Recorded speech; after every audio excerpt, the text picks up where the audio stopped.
Well, good morning and welcome to the third webinar in our series that we're running on reimagining business after COVID-19. I know some of you will have attended the first two, but welcome to those who are joining us for the first time. It's great to have you here with us, and I trust you'll enjoy the session. My name's Mungo Park. For those of you who don't know me, I look after the consumer, retail and fashion vertical in Africa for DSV. And I'm going to be taking you through a slightly different look this time. It's probably a more holistic look at the business imperatives rather than the supply chain imperatives. So really the business imperatives which are driving supply chain responses to the COVID virus. So that's what I'm going to try and be doing today. Just a reminder that there are questions and there's a Q&A block which you can insert questions during the course of the session. And please, as a question comes to mind, just raise it. Otherwise, when we get to the end of the session, we often don't have questions and you can't remember what you wanted to ask. So we really value your questions because it helps us to learn and it helps everyone else who's on the session to learn. So encouraging you to do that. So without any further ado, let me move into the presentation. So this little fellow on the top right there has caused huge global supply chain disruption. In fact, it's caused huge global disruption, full stop. It's disrupted lives, it's disrupted economies, but as supply chain professionals, we are really feeling it in the supply chain disruption. And it's what is called a black swan event. So some of you may not be familiar with what a black swan event is, but it's a really major event which has a major effect, but comes really as a complete surprise. And I think that's really what this has been, typically a black swan event. Of course, we're going to have people who after the fact are saying, of course, with hindsight, we could have avoided it, or it could have been expected, or we could have put something in place to prevent the magnitude of the shock. But I don't believe that could have happened. I think it came so quickly and so suddenly and so unexpectedly. It caught us all by surprise.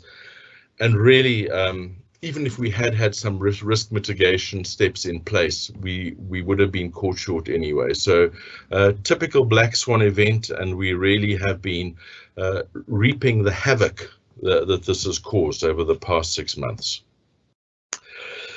As you know, it has a huge impact on economies, and I just want to touch a bit on what effect that has had on global economies. From this chart, you can see that the economies have been significantly hit. Peru, for example, right at the bottom there, is going to experience a contraction of 13% this year in terms of their GDP forecast.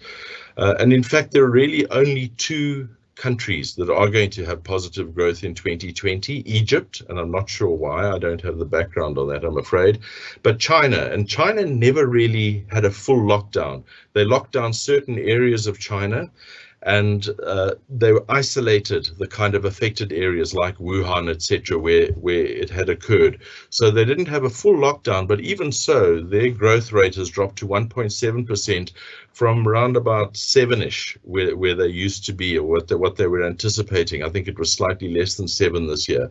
So still a significant hit for China. But you can see South Africa languishing down there at 8. The UK isn't on here. They're also down at about -8 at the moment. And as you know, they're implementing further lockdown processes as we speak.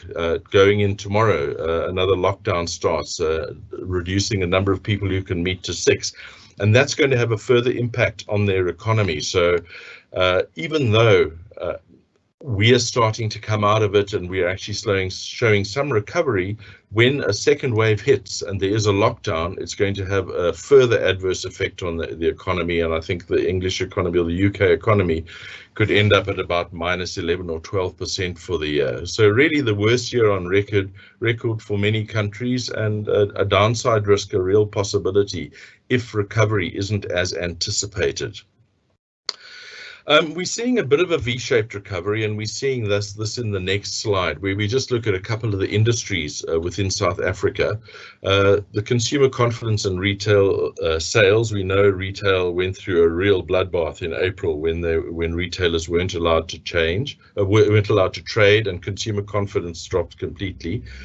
And there has been that V-shaped bounce back during June, which you can't actually see on this, but there was quite a significant bounce back in June up to around about here, and a slight tail off again in July. So it needs to be watched very closely to see what's going to happen with retail. But there has been that V-shaped recovery, and we've seen a bit of a V-shaped recovery in vehicle sales as well, but vehicle sales have got a really long way to go.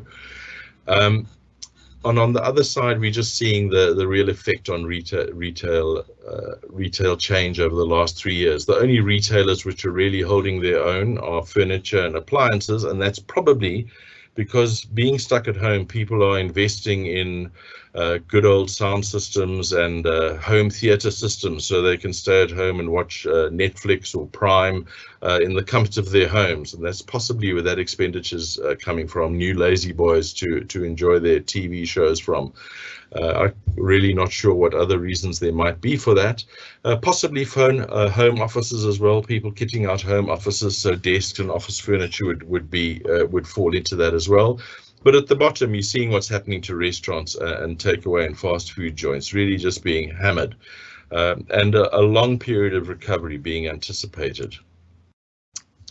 Now, being in retail and responsible for fashion and retail within DSV Africa, I'm particularly interested in what's happening in the e-commerce and online shopping space. At the bottom here, we can see Moore's innovation adoption curve. Geoffrey Moore developed this curve, and he was looking at the adoption rate of new technologies. His adoption curve really says that a tipping point for a new technology is around about 16% adoption.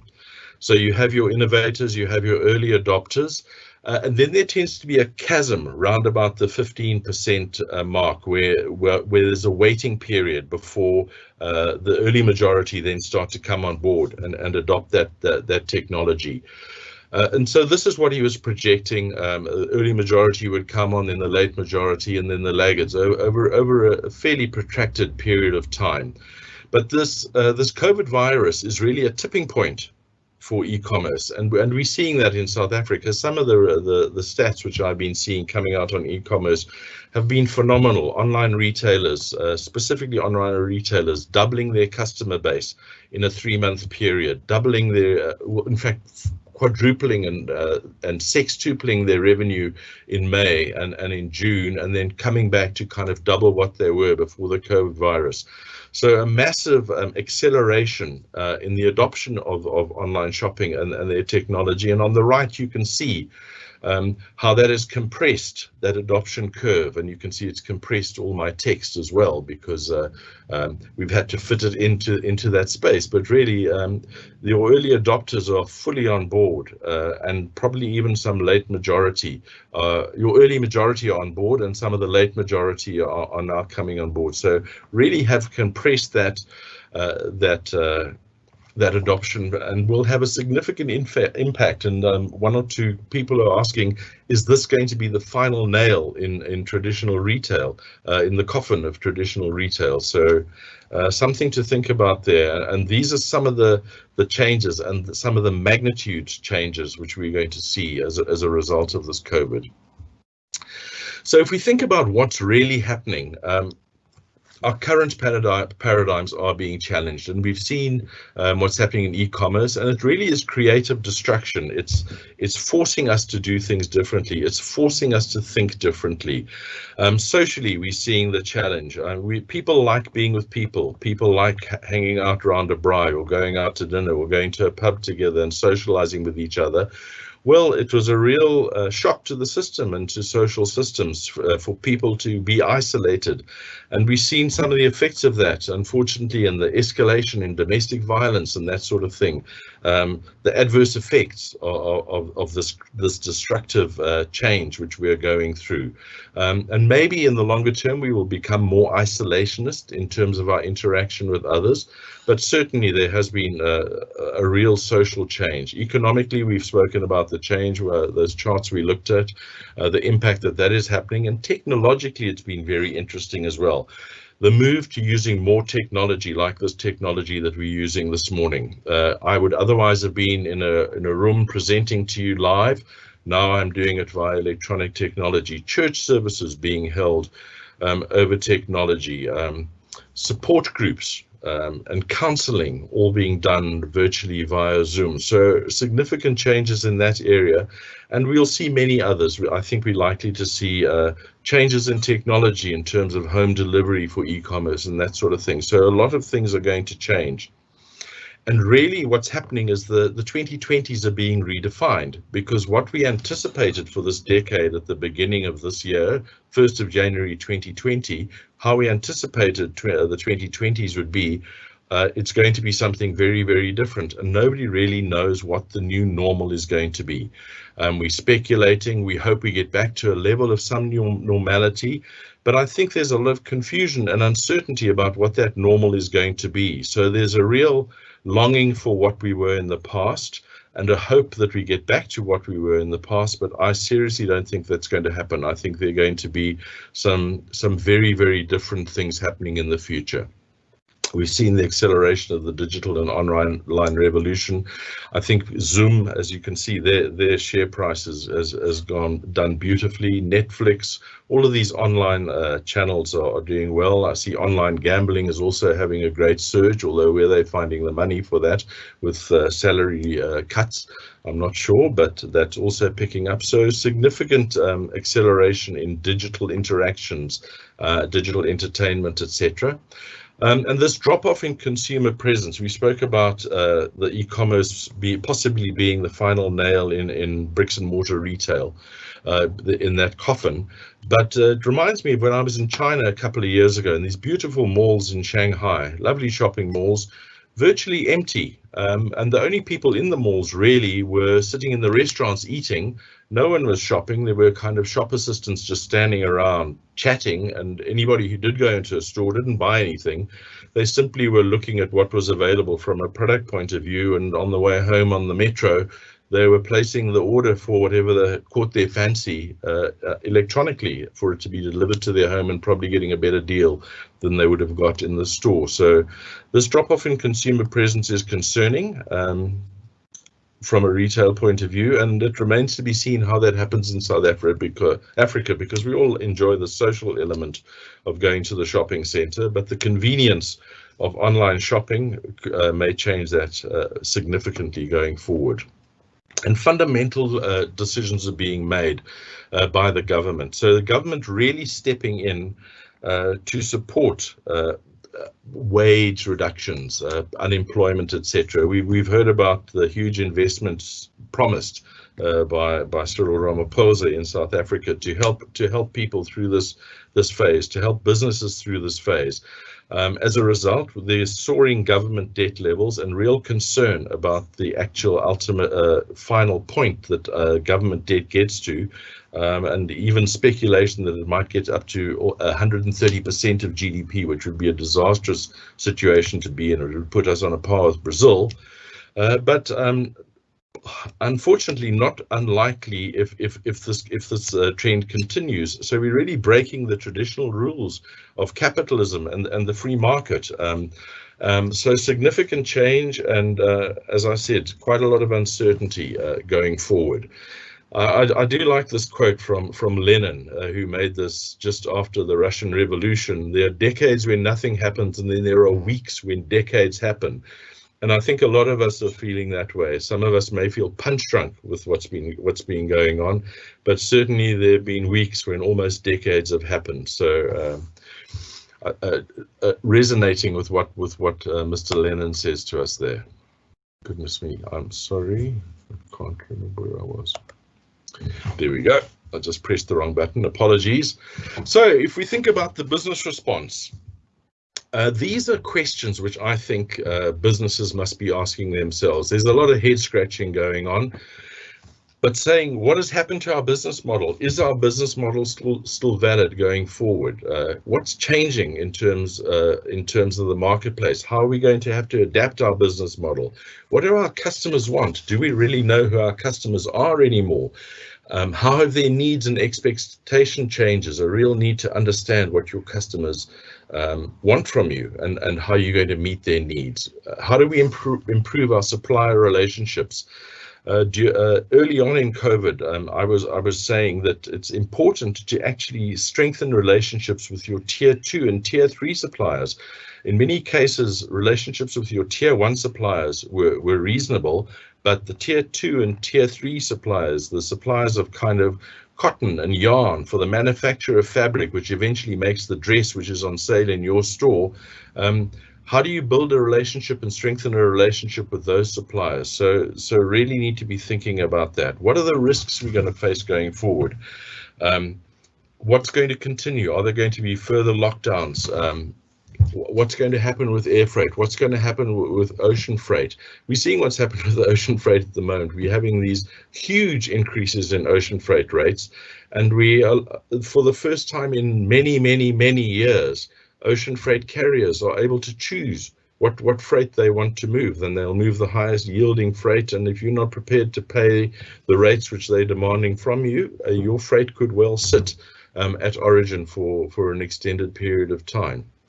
Questions about the infrastructure that you need to run your business. Do you still need all this office space with people working so successfully and effectively from home? Do you need the office space that you have? Do you need the manufacturing facilities and the warehousing space that you need if the demand patterns are going to change for your product? Are you going to become more of a services-oriented organization than a product-oriented organization? So a lot of questions about infrastructure. Are my staffing levels correct? Have I got too many people? Have I got too few people, etc.? Are my people in the right places? And then there's, how should I change my sourcing and supply chain processes? There are going to be questions about nearer sourcing.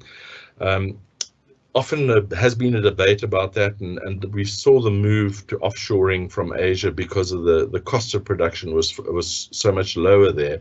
But with the increasing ocean freight rates, with the challenges around air freight at the moment, and not knowing how long it's going to take for air freight to get back on board, uncertainties around the oil price and commodity prices, etc. Maybe it makes sense now to be starting to think about some near sourcing alternatives where you aren't at the mercy of third parties in terms of your turnover and your profit, etc. Inventory levels. How much product should I keep in my warehouses? How much should I have in stock? How much should I be manufacturing? How much should I have in my raw material stores, etc.? So a lot of decisions to be made around that. How long should I be holding inventory for? Do I anticipate spikes? What's going to happen with peak season? Am I going to have a spike in demand, or is it just going to be a small little peak and then drop back to nothing? So demand forecasting becomes much more difficult. Forecasting, the trouble with forecasting is that it's usually always wrong, and it will usually always change anyway. So it's even more difficult and complicated at the current time. Then questions like, should we diversify or expand our offerings? I've already seen one or two South African retailers thinking about this, and a retailer may be selling to a specific marketplace, kind of maybe in the lower income area, expanding into the slightly higher income brackets to try and attract new customers into their stores. And maybe we'll see the same thing with higher end retailers actually introducing slightly lower level kind of product, which will attract more feet into their stores to try and maintain their revenue targets and their growth targets, etc. Do we need new channels to market? Spoken about e-commerce, but certainly need to look at what possible channels there are to market. And then, of course, the overriding question, where on earth do I start? So many questions facing business at the moment, and not a lot of answers, a lot of thinking and head scratching to be done as you move through these questions to try and reshape your business. So if we think about the webinars that we have run, we've run 2 so far, and really what drove these webinars was just thinking about what reimagined global supply chains are going to look like, or what they should be considering as you create these new supply chains. So we felt that there should be a greater focus on supply chain segmentation and on the operating model definition.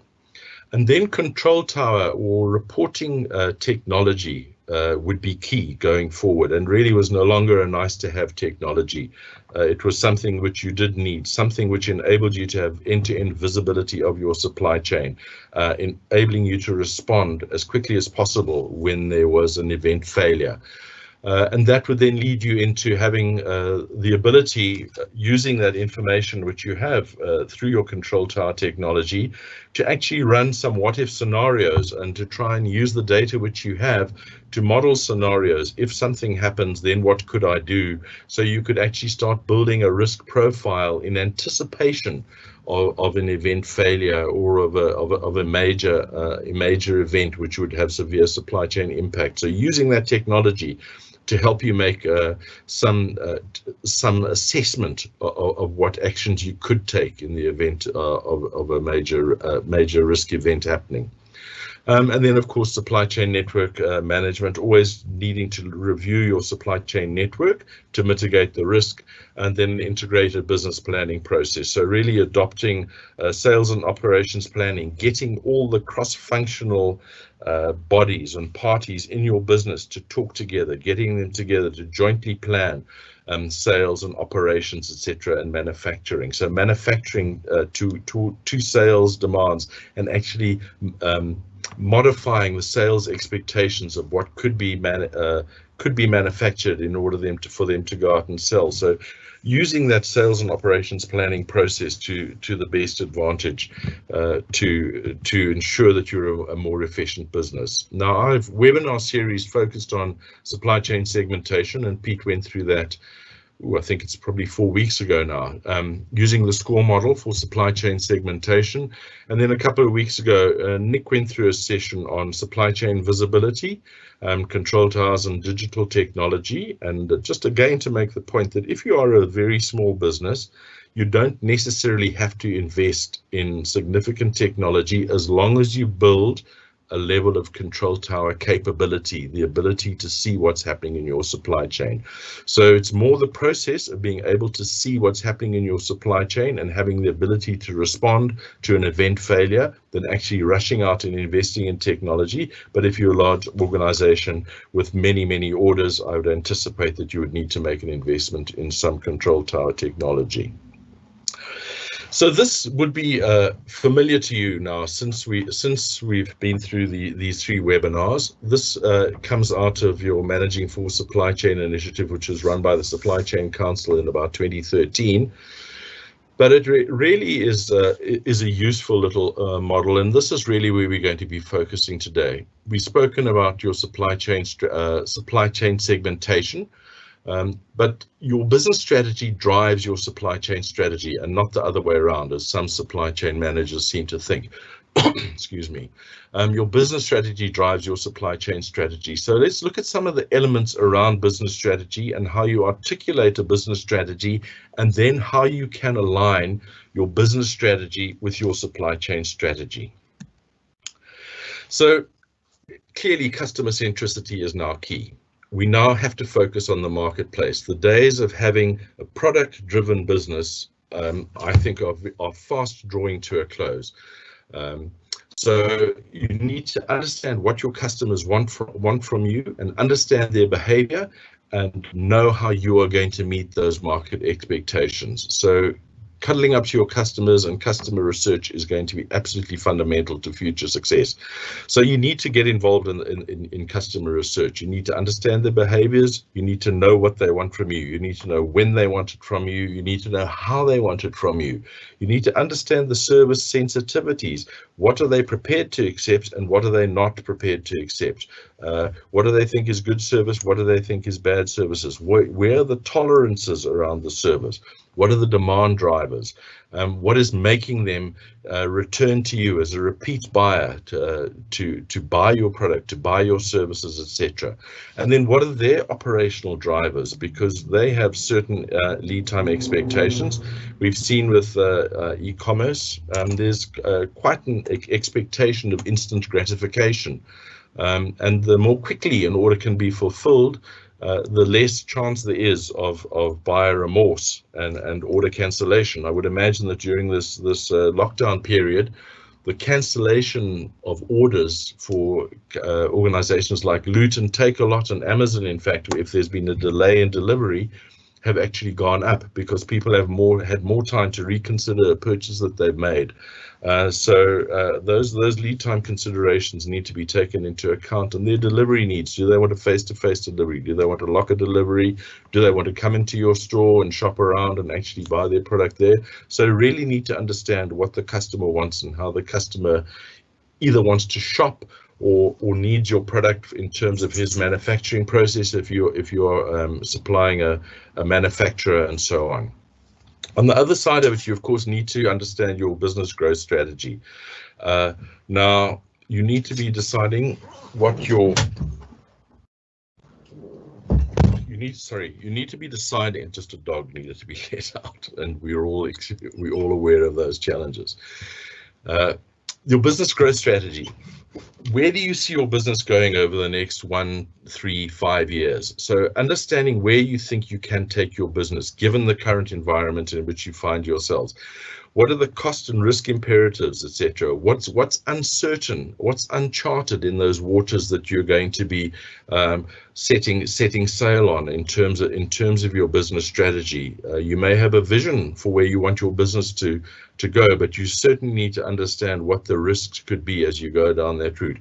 What is your channel strategy? What is your route to market? How are you going to be meeting your customers? So all the things that you need to consider when you're developing a business strategy, and there are plenty of people far more skilled in articulating business strategy than I am, but those are some of the things that you would need to consider.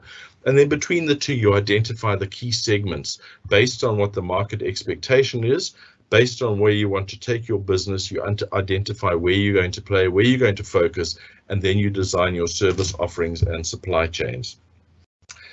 Now, as you know, during the series of webinars, we haven't really invented the wheel, but what we have done is try and point you in the direction of tools and technologies which can help you in terms of this process.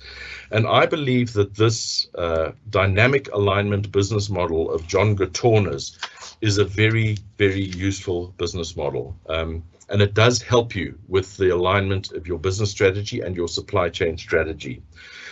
As you can see, it's really focused on an outside-in approach, where you have to consider the marketplace, where you are considering your customer needs and your customer expectations, as we've said, and that defines what your business strategy is going to be. Now, they developed this alignment model based on a behavioral model developed by Isaac Adidas, I think in about the 70s or 80s. And what they've done is they've identified four behavioral elements which characterize organizations. And the one is the producer, and that's really the force for action, wanting to get things done in an organization. And the counter force of that producer force is the integrator, who's looking at cooperation and harmony and cohesion in an organization. So you have those two opposing forces, and then you have another two opposing forces, which is an administrator who's striving for stability and control and management in an organization, with a developer who's really the force for creativity, change, etc. in an organization. So using those four elements, they defined 16 customer behaviors which they could identify, which I'll get onto in a little more detail at the moment. But just to reiterate that understanding the customer's needs and buying behaviors are really the fundamental drivers of this business model. And then internally, you need to decide what business culture is required to support that business strategy to meet the market demands, and then make sure that the correct leadership style is in place to support the culture and to support this business model. So a very interesting approach developed by John Gatorna over many years. I think he's been doing this work for about 30 years. And recently, this picture is from a book, Transforming Supply Chains, and I value his generosity in allowing me to use these slides. But that book is really worthwhile reading. So what he did was then identify the 5 most common behavioral segments. And there's a collaborative segment, a transactional segment, a product accumulation segment, dynamic segment, and an innovative solution segment. So those are the 5 most common behavioral segments. Close working relationship for mutual gain under a collaborative, then your transactional, which is more your cost-oriented relationship, where simply you want a good service, but you want to get it at the least possible cost. Product accumulation, you'll probably find that more in your petrochemical, your mining, your construction industries, where there's a fixed duration contract, and the supply chain is really driven by the project plan for the end-to-end project. Then we hit into the dynamic side, which is really your rapid response to unpredictable supply and demand conditions, which I think to some extent is where we are at the moment and where we may be for some time. And then the innovative solution side, which is supplier led. So could be promotion oriented, could be suddenly spotting a gap for a particular product or solution and a demand for something in particular, and then having to react very quickly and actually get that product to market as quickly as possible. And this here is coupled with the supply chain response. So the collaborative, as I said, close working relationships for gain. Now that really would be a partnership kind of relationship. So it would be a more long-term relationship, a relationship of trust, a relationship with you where you actually work with your customers and with your suppliers to actually understand how you can best service those markets. The transactional, again, is your lean supply chain. So that would be a familiar term to you, but possibly more adversarial, possibly more competitive if you're a service provider in that marketplace, possibly more competitive for the suppliers, possibly more competitive as they try to vie for a slice of the pie with that customer and with that business. Your product accumulation, which we've spoken about, dynamic, rapid response, again, that's your agile supply chain, and that's really where we are at the moment, where you actually need to respond quite quickly to the changes in the environment. So need for rapid response and agility in terms of responding to the changing expectations of your customers. And then your innovative solutions, really being prepared to try something new, being prepared to innovate, and that's really your future supply chain. So that's really 5 common behavioral segments which you have. And those you can use to really classify and help you identify the behaviors which you need to exhibit in terms of servicing your customers from a supply chain point of view. So linking your supply chain to your strategy, aligning your supply chain strategy with your business strategy, and your business strategy determining which of these behavioral segments best suits the market segment which you are targeting.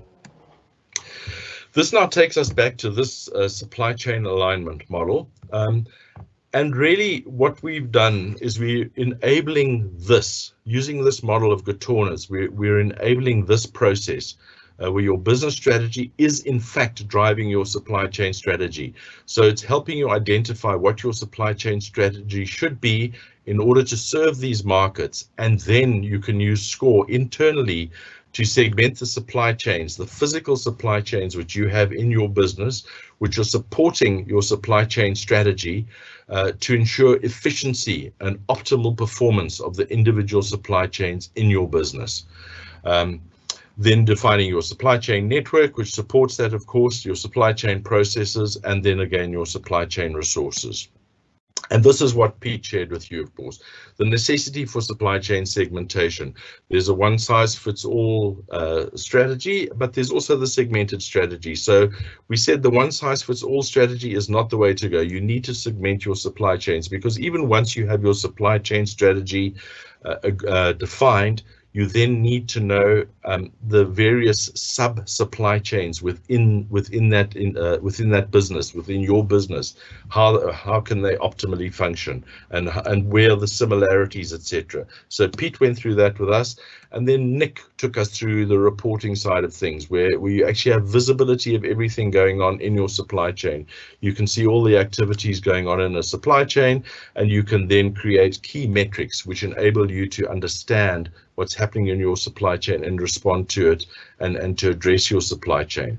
So really what we've tried to do this morning is to just show, to have a snapshot of exactly the disruption that there is going to be happening on economies and on business going forward as a result of COVID, and that is going to continue, but to show you a model which I believe is quite workable if you deploy it in your organization, to link your supply chain strategy and your business strategy, and to enable your supply chain strategy to support your business strategy. Are there some questions? I can't see the questions, so I'll need Candace to read them out to me, please, or Claudia to read out the questions to me, if you can do that. Mango, there are any questions at this point? Okay. Then while we wait for questions, I'm just going to introduce you to these two books by John Gatorna, which you may want to refer to. Both very good. The recent one is Transforming Supply Chains, which really encapsulates all his learnings from all his books. As you can see, that's the third edition of Dynamic Supply Chains, and there was a book before that as well. So it's been a progression of learning for John. And then I strongly encourage you to, if this appeals to you, to actually consider investing in this book, Transforming Supply Chains. And I must also just express my thanks to John and Deborah for sharing those slides with me so that I could share them with you. And I really have a lot of confidence in that model in terms of how we can take it forward. No questions, Claudia? Not at this point, no. Okay, well then I think we're going to end off. Here are some contact details where you can contact us for further information. You can contact me directly, or Pete directly, or Nick directly. Otherwise, contact your DSV representative, but we'd be very happy to engage with you and have further conversations around this, because the key to building a successful supply chain, and a supply chain which can adapt in this ever-changing environment, is really alignment of your business strategy with your supply chain strategy, and then allowing that to drive the structure of your supply chain. So I thank you very much for your time. I thank you for joining us, and I trust we will have a chance to do some more of these sessions, possibly later in the year or early next year.